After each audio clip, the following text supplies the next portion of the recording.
Imagine writing a check for $194,000 on a brand new Range Rover. You park it in your driveway, you drive it to dinner, you take it on the highway, and then 36 months later, you try to sell it, and the dealer hands you back $74,000. That is not a worst-case scenario. That is the documented, data-backed reality of what these three SUVs do to your finances. And it is happening right now to real buyers in showrooms you can walk into today. I am going to show you exactly which three SUVs to avoid in 2026, what the numbers actually look like, and why the used market wants nothing to do with these vehicles once they leave the lot. This information is going to save some of you a very large and very painful amount of money. If you believe reliability matters more than luxury, hit the like button, because that is exactly what this ranking is about. SUVs that actually make sense long-term. Before we get into the vehicles, let us talk about what we are actually measuring here. Depreciation is the single largest cost of vehicle ownership, more than fuel, more than insurance, more than maintenance. When a vehicle loses 60, 65, 70% of its value inside 3 years, that loss is real money, cash you spent, equity that is gone. And it does not matter how good the heated seats feel on a cold morning. Kelley Blue Book, CarEdge, J.D. Power, and Consumer Reports all track this. The data is public, the patterns are consistent, and the three vehicles coming up have numbers that are genuinely hard to believe until you see them laid out. Here are the three worst offenders.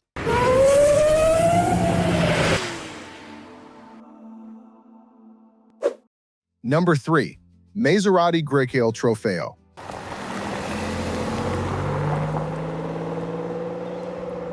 We start at number 3, and this one is going to catch some people completely off guard. The 2026 Maserati Grecale Trofeo. Base price in the United States, $117,500. In Canada, 135,000 Canadian dollars.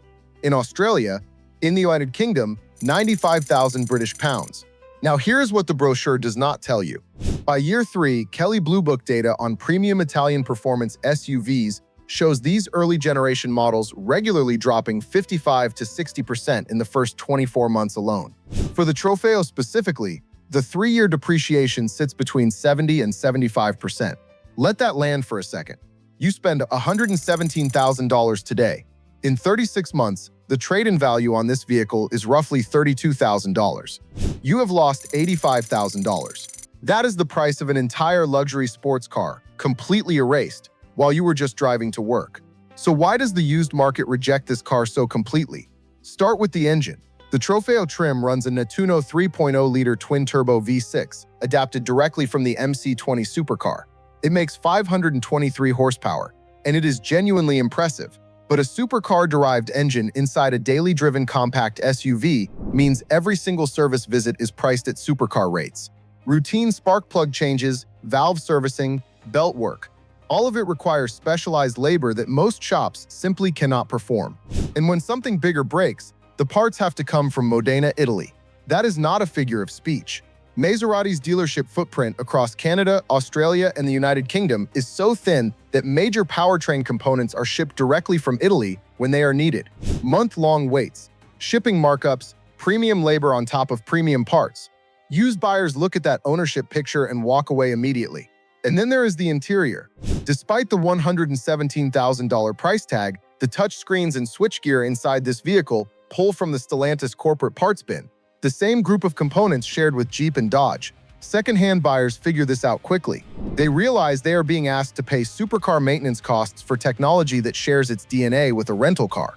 Demand collapses. The Grecale Trofeo is a remarkable machine to drive. It is a financial disaster to own. Number 2. Infiniti QX80 Autograph. Number 2. And this one is a case study in what happens when a brand tries to buy its way into a segment it has not earned. The 2026 Infiniti QX80 Autograph. $112,500 in the United States, $125,000 Canadian dollars in Canada, $165,000 Australian dollars in Australia, 95,000 British pounds in the United Kingdom. 3-year depreciation, 58 to 63%. A $112,000 purchase becomes a $47,000 trade-in by month 36. You lose $65,000 in cash. Gone. Here is the core problem with this vehicle. Infiniti raised the price of the QX80 by $25,000 to $30,000 over the previous generation specifically to position themselves against Lexus and Mercedes-Benz in the ultra-luxury space.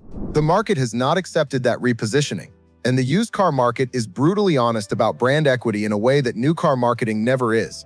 When a second-hand buyer has $50,000 to $60,000 to spend on a large luxury SUV, they are not choosing a used QX80. They are buying a used Lexus LX600 or a used Cadillac Escalade every single time. The Infiniti name simply does not carry the resale weight at that price point, and wholesale values reflect that reality directly. The feature list makes it worse, not better. Infiniti packed the autograph with options like biometric cooling, infrared ceiling sensors that scan passenger body temperatures and adjust the air vents accordingly, and a 24-speaker Klipsch audio system. At the time of purchase, these features sound impressive. 3 years later, they add exactly $0 to resale value. Electronic gimmicks depreciate at a 100% loss rate. They are worth nothing to a used buyer who is already skeptical of the brand. And then there is what sits under the hood. Infiniti replaced their old 5.6-liter naturally aspirated V8, an engine that owners genuinely trusted and that the market respected. They replaced it with a high-pressure 3.5-liter twin-turbo V6. Used buyers are wary of early-generation high-pressure turbocharged engines. Turbocharger reliability, intercooler complexity, long-term maintenance costs. All of it gives second-hand shoppers a reason to hesitate.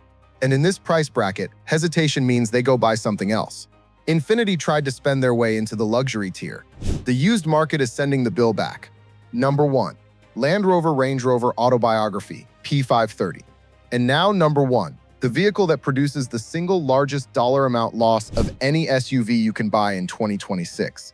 The Range Rover Autobiography, 5th generation L460 platform, P530 powertrain, $194,000 in the United States, $197,500 Canadian dollars in Canada, where it also absorbs a 10% federal luxury tax. In Australia, 345,000 Australian dollars, driven up by a 33% luxury car tax. In the United Kingdom, 135,000 British pounds, 3-year depreciation 61 to 65%.